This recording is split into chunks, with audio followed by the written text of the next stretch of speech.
यहां बहुत कमी होती है। ध्यान देने योग्य बात है, मंत्रों पर अविश्वास मत करो, नाम पर अविश्वास मत करो। तुम अनुष्ठान को जानते ही नहीं कैसे किया जाता है। एक कामना की पूर्ति, तुम विश्व की कामना की पूर्ति कर सकते हो, विश्व की कामना की पूर्ति।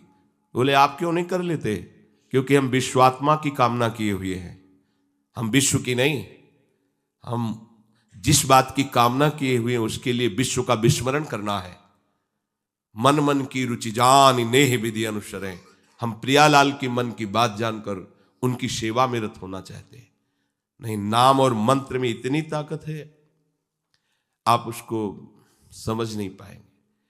आप विचार करके देखिए, जब कोई पवित्र अनुष्ठान कोई राक्षस करता था तो बहुत पहले से ही वो मदिरा त्याग देता था, मांस खाना त्याग देता था, दूसरे की निंदा करना त्याग देता था, अपवित्रता का त्याग कर देता। परम पवित्र ऋषियों की तरह होकर वो तब अनुष्ठान करता था, यद्यपि वो जगत विनाश के लिए अनुष्ठान होता, पर उसके लिए भी पवित्रता की ऐसी आवश्यकता थी।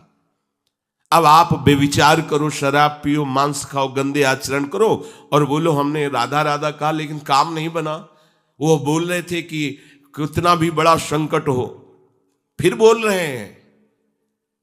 अगर भयानक से भयानक विपत्ति को ऐसे न नष्ट कर दे तो बता देना, कृष्णाय वासुदेवाय हरे परमात्मने प्रणतः क्लेश नाशाय गोविंदाय नमो। इसका जप करो और जब तक तुम्हारा काम पूरा ना हो जाए ब्रह्मचर्य से रहो।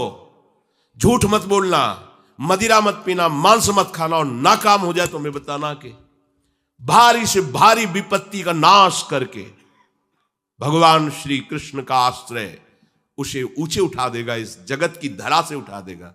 विश्वास नहीं? आप मदिरा पियो, मांस खाओ, बेविचार करो, सोचो 1,00,000-2,00,000 महात्मा को दे देंगे, हमारी कामना पूर्ति हो जाएगी। बिल्कुल भूल में मत रहना। आपको संशय होता है नाम पे, संशय होता है मंत्रों पे, संशय होता है शास्त्र के विधान पर। आप चलते हो शास्त्र विधान से? कहां चलते हो? अरे हम जब कह रहे हैं कोई राक्षस भी अनुष्ठान करता था तो वो इन नियमों का पालन करता था। इतना अनुष्ठान में कि मेघनाथ को पैरों से मार रहे हैं बंदर भालू, पर वो ना मंत्र छोड़ रहा है, ना हिल रहा है, ना उनकी तरफ देख रहा है। इतना सहनशील होना चाहिए अनुष्ठान के लिए। किसी कामना की पूर्ति के लिए सांगोपांग अनुष्ठान करो, भला कामना की पूर्ति ना हो जाए? नहीं। आप शास्त्रों में पढ़ के देखो, संतान उत्पत्ति के लिए कैसे व्रत, पयोव्रत का कैसे अनुष्ठान किया। पवित्र रह करके इतनी इतनी मात्रा में ये आहार लेना है, इस मंत्र का जब भगवान गर्भ में आ गए। क्या चाहिए तुम्हें? भारी से भारी विपत्ति को दूर करने के लिए आर्त भाव से पुकारो भगवान को। तुम्हें धनी बनना है, अनुष्ठान कीजिए। हम कह रहे किसी विशेष मंत्र आदि की तरफ ना बढ़िए, बोलिए राधा राधा। क्या चाहिए आपको? कृष्ण कृष्ण बोलिए। सब मंत्रों का सार है नाम में, आप बोलिए तो नाम। पवित्र होइए, गंदे आचरण छोड़िए। क्या चाहिए आपको? भगवान का नाम जहां गूंजता है वहां ऐश्वर्य अपने आप चरणों में लौटता है। अब छल कपट करो, हिंसा करो, गंदे आचरण करो, सोचो हम बहुत बड़े धनी बन जाएं, तो दुष्कृति का फल दरिद्रता और दुख होता है। सुकृत का फल ऐश्वर्य और सुख होता है। अब लगाओ तुम कांटेदार वृक्ष और चाहो कि हमको रसीला फल प्राप्त हो, तो इसे मूर्खता ही कहते हैं। फिर दोष देता है काल, कर्म, ईश्वर को, शास्त्रों को, मंत्रों। अरे कुछ नहीं, नाम मंत्र में जरा सी भी अनुष्ठान में त्रुटि हो जाए तो उसका फल बदल जाता है। आप कहां अनुष्ठान कर रहे हैं? कौन सा अनुष्ठान कर रहे हैं? सबसे पहला नियम अनुष्ठान का होता है पवित्र आचरण, ब्रह्मचर्य, सत्यवाद, पवित्र भोजन, संयम से। कोई भी अनुष्ठान कर, किसी भी विषय का अनुष्ठान करके देखो, अभी हो जाएगा। ये तो हमसे नहीं होगा, तो फिर आप बड़ी बड़ी कामनाएं करते हो, हवा में कामनाएं पूर्ण हो जाएंगी।